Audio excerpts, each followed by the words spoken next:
자, 구독자 여러분 안녕하세요. 송동욱입니다. 오늘도 고생 많으셨고요. 편안하게 쉬시면서 준비된 영상 끝까지 봐주시면 감사하겠습니다. 자, 오늘은요. 보험금 청구할 때 여러분들이 손해보시는 일이 없으시도록 보험금 청구 시 하면 안 되는 말 5가지와 보험사에서 만약에 조사를 나왔을 때 사인하면 안 되는 서류 5가지 제가 준비를 해서 알려드리도록 하겠습니다. 자, 구독, 좋아요 잊지 마시고요.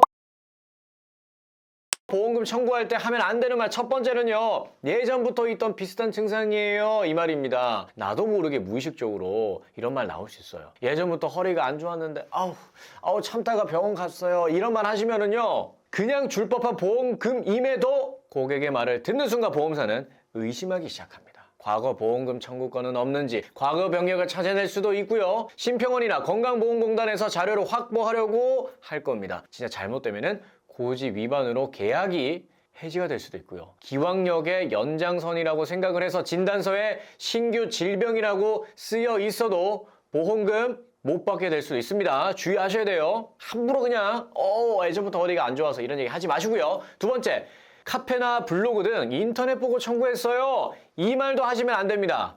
커뮤니티 글에 나 이렇게 청구했더니 받았어요. 이런 걸 보고 나도 그냥 무심코 보험금 한번 청구해볼까 라는 생각에 청구하시는 분들 많이 있습니다. 이게 잘못됐다는 건 아니에요. 단지 이런 이유로 청구를 하셨더라도 보험사에는 말하지 말라는 거예요. 보험사는 이 말 딱 들으면 청구 사유가 명확하지 않은데 이런 생각할 수 있어요. 심각한 경우에 보험금 지급 거절의 대표적 사유 중에 하나인 도덕적 해이 문제로까지 삼을 수가 있습니다.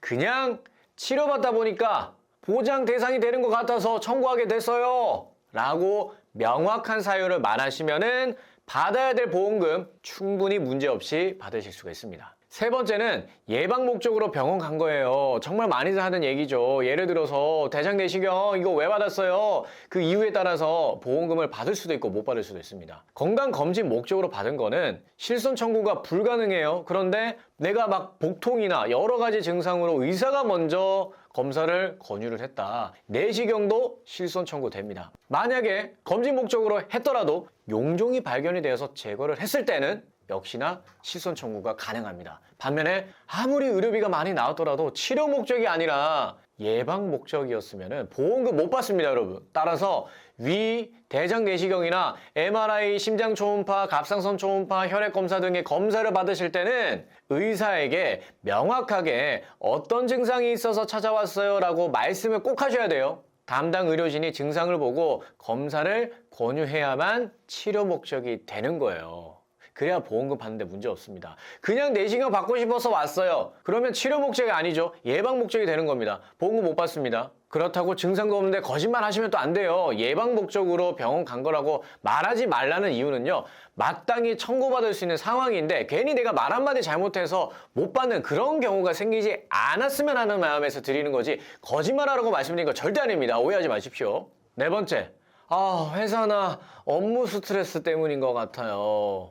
이 말은요, 보험사로부터 치료의 원인이 질병이 아니라 업무 때문이구나 라고 착각하게 만들 수 있습니다. 회사에서 다치거나 업무 때문에 아프면 산재 처리하죠. 보험사도 그냥 산재 처리하세요 라고 말할 가능성이 있습니다. 병원을 갔다 온 이유가 회사나 업무 스트레스라고 말하면 그렇게 됩니다. 대부분의 민영보험 약관에는 업무상 재해나 산재보상법에 의해서 보장받을 수 있는 경우는 면책한다라고 되어 있습니다. 즉 보험사가 산재 대상인 경우에는 보장하지 않겠다라는 거죠. 만약에 회사 스트레스가 주 원인이라고 내가 말 한마디 잘못하는 순간 민간보험사가 그럼 우리 손 뗄 거예요. 산재로 떠넘기세요. 라고 할 수 있습니다. 설령 그게 원인이 아니더라도 이렇게 되면은 다시 보험사에서 청구받기까지 상당히 귀찮고 긴 시간이 필요할 수 있습니다. 더 스트레스 받을 수가 있어요. 그러니까 괜히 긁어부스럼을 피하기 위해서라도 업무 스트레스나 회사 등을 이유로 말씀하지 마세요. 더 무서운 거는요. 회사 스트레스 때문에 생긴 질병을 정신적 요인에 의한 자해성 질환이라고 보는 경우인데요. 실제 손해보험사나 생명보험사에서는 고의로 인한 상해 또는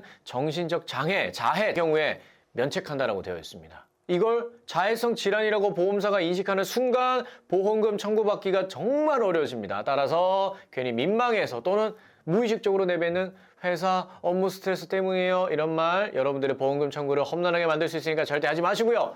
5번째, 원래 보험금 받을 생각은 없었는데 이 말은 보통 최근에 보험금 지급을 받아본 경험이 있는 분들이 보험사 직원분들에게 자주 하는 경우가 굉장히 많습니다. 보험금 청구는 그냥 영수증 내밀면 되는 그런 과정 아니에요. 치료 목적이 무엇인지부터 보장 조건에 해당되는지, 청구가 정당했는지 복잡한 내용을 입증하는 절차입니다. 그런데 청구하는 분이 보험금 받을 생각이 없었어요 라고 말을 하면은 보장 사유 자체가 불명확해질 수 있습니다. 여러분들의 말 한마디가 청구에 대한 신빙성을 높이는데 큰 영향을 미친다. 이 사실을 잊으시면 안 돼요. 청구자의 진술이 모호하거나 의심의 여지를 조금이라도 주면은 보험사는 심사 자체를 보류하거나 지급 거절이라는 생각지도 못하는 결론을 낼 수가 있습니다. 고액의 보험금 청구나 반복적인 청구 사례에 대해서는 보험사는 청구하는 여러분들과의 통화 녹취 내용이나 진술 연관성, 과거 병력 등을 꼼꼼하게 분석을 해요. 이때 스스로가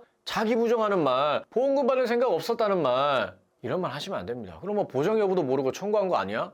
라고 보험사는 생각을 하죠. 그럼 이게 고의 청구 아니야? 도덕적 해이 같은데? 라고 생각할 수 있습니다. 보험사가요. 그러니까 여러분들 괜한 말 하지 마시고요. 자, 지금까지 보험금 청구 시 하면 안 되는 말 5가지에 대해서 제가 알려드렸고요. 본 광고는 심의 기준을 준수하였으며 유효기간은 심의일로부터 1년입니다.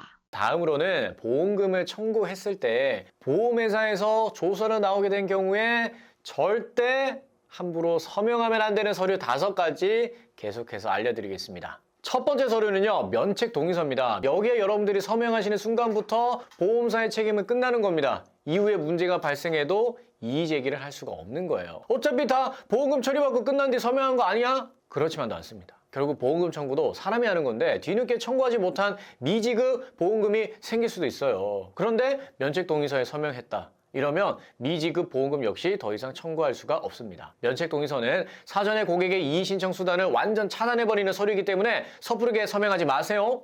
두 번째는 부재소 합의서입니다. 면책 동의서와 결을 같이 하는 서류인데요. 면책 동의서는 보험사의 책임이 없다는 걸 고객 스스로 입증해주는 서류라고 한다면 부재소 합의서는 문제가 있어도 보험사를 괴롭히지 않겠습니다 라고 말하는 서류입니다. 쉽게 말해서 향후 문제가 있어도 소송 제기를 안 하겠다라는 각서랑 다를 바가 없어요. 면책 동의서와 부재소 합의서는 서명하기 전 모든 진단과 치료에 대한 보험금을 완벽하게 받아냈고 앞으로 이상이나 문제가 없을 거라는 강력한 확신이 있을 때만 서명하셔야 됩니다. 그렇지 않으면 추후 못 받은 보험금을 영원히 못 받거나 문제가 있어도 소송까지 가는 게 힘들어질 수가 있습니다. 기억하세요. 세 번째 서류는 의료자문 동의서입니다. 의료자문 동의서 서명 진짜 주의하셔야 돼요. 앞에 두 서류와는 다르게 절대 서명하면 안 된다라고 말씀드리지 못합니다. 왜냐하면 약관상 보험사도 필요하다면 자문 등의 조사를 실시할 권한이 있기 때문이에요. 따라서 버티면은 보험금 지급이 거절될 수도 있기 때문에 뭐 무조건 하지 마세요 라고 말씀드릴 수가 없는 겁니다. 그렇다고 무작정 서명해서도 또 안 돼요. 우리가 실손 청구를 하게 되면은 보험사는 특별한 사정이 없는 한 3영업일 이내에 보험금을 지급해 줘야 되는데요. 이때 고객이 제출한 서류가 뭔가 석연치 않다라고 판단이 되면은 조사를 진행합니다. 이때 환자가 치료받은 병원이 아니라 제휴된 다른 병원의 주치의 소견을 듣고자 이 서류를 내미게 되는 건데요. 의료자문 동의서는 환자의 진단과 치료에 대해서 다른 제3병원의 의료자문을 받겠다는 걸 동의해주는 서류입니다. 보험사에게 추가 조사를 할 수 있는 권한이 있긴 하지만 무작정 서명하면 안 되는 이유기도 한 거죠. 따라서 처음 의료자문 동의서에 서명하기 전에 왜 의료자문이 필요한지 먼저 물어보세요. 그 후에 손해사정사나 조사자의 대답이 뭔가 합리적이고 그렇게 보이면 그때는 서명하셔도 늦지 않습니다. 또 서명을 해주더라도 어떤 부분이 미흡해서 자문받는 거예요? 그리고 조사 과정에 대해서도 상세하게 여러분들이 다 확인을 하셔야 됩니다. 마지막으로 환자의 주치의가 가장 상태를 잘 아는 사람일 테니까 주치의에게도 미흡점 보완을 위해서 추가 소견을 받아보겠다라고도 말씀을 하셔야 됩니다. 이렇게 했음에도 보험사에서 의료자문을 강력하게 주장한다면 이때는 손해를 줄일 수 있는 동시감정제도를 활용하셔야 돼요. 동시감정제도는요, 환자와도 관련이 없고 보험사랑도 관련이 없는 완전한 제3자 상급 병원에서 자문을 받아볼 수 있는 제도입니다. 보험사와 연계된 병원이 아니라서 조금 더 중립적인 병원이다라고 할 수가 있어요. 동시감정제도는 환자가 보험사에 신청을 해서 진행하실 수가 있고요. 감정 간 지출한 모든 비용 일체는 보험사가 전액 부담하게 됩니다. 환자 입장에서는 돈이 드는 것도 아니니까 굳이 동시감정제도를 이거 활용 안 할 이유가 없는 거예요. 따라서 의료자문 동의서에 바로 서명하시기보다는 동시감정제도를 활용하시는 게 조금 더 유리한 결과를 받아보실 수가 있습니다. 네 번째는요, 국세청 연말 정산 자료입니다. 보험금 청구랑 국세청 자료랑 무슨 상관이에요? 의아하실 텐데요. 우리가 병원에서 결제를 하면은 그 내역이 국세청 연말 정산 자료에 반드시 포함이 됩니다. 여기에 서명한다는 거는 보험사가 나의 병원 내역을 모두 간접적으로 살펴보는 걸 동의해 주는 것과 마찬가지입니다. 그동안 받았었던 병원 이력은 물론이고요. 청구받지 않고 사비로 결제했었던 병원 이력까지 다 확인이 되는 거예요. 국세청 연말 정산 자료는 앞선 의료자문 동의서와 다르게 서명해 줄 필요가 전혀 없는 서류니까요. 절대 섣부르게 서명하시면 안 됩니다. 다섯 번째, 건강보험공단 자료입니다. 사실 예전에는 동의만 해주면 조사자들이 직접 발급받아 가는 것도 가능한 서류였어요.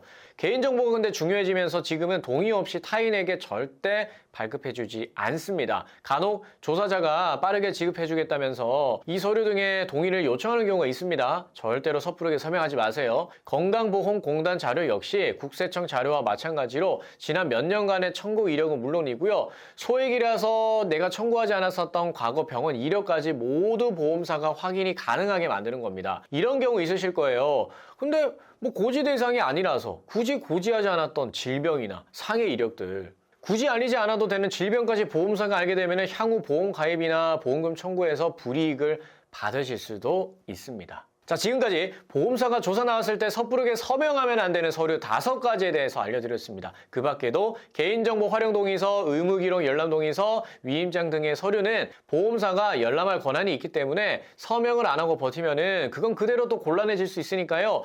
어떤 서류는 서명을 해도 되고 어떤 서류는 하면 안 되는지 여러분들이 명확하게 구분하실 필요가 있습니다. 이 중에서 의무기록 열람 동의서는요, 서명을 해주되 작성간 병원명과 발급 서류를 꼭 기입을 하고요. 유효기간도 작성해 주는 게 좋습니다. 마무리를 해볼까요? 나도 모르게 무의식적으로 괜한만 해서 혹은 무심코 사인을 해서 여러분들이 손해보지 않도록 하는 마음에서 오늘 영상 준비를 했으니까 주변 분들에게 영상도 공유 많이 해주시고요. 더 궁금한 점은 카톡 문의나 댓글 남겨주시거나 댓글 고정창 연락처 확인하시고 편안하게 언제든지 연락 주시면 감사하겠습니다. 오늘도 고생 많으셨고요. 내일도 화이팅!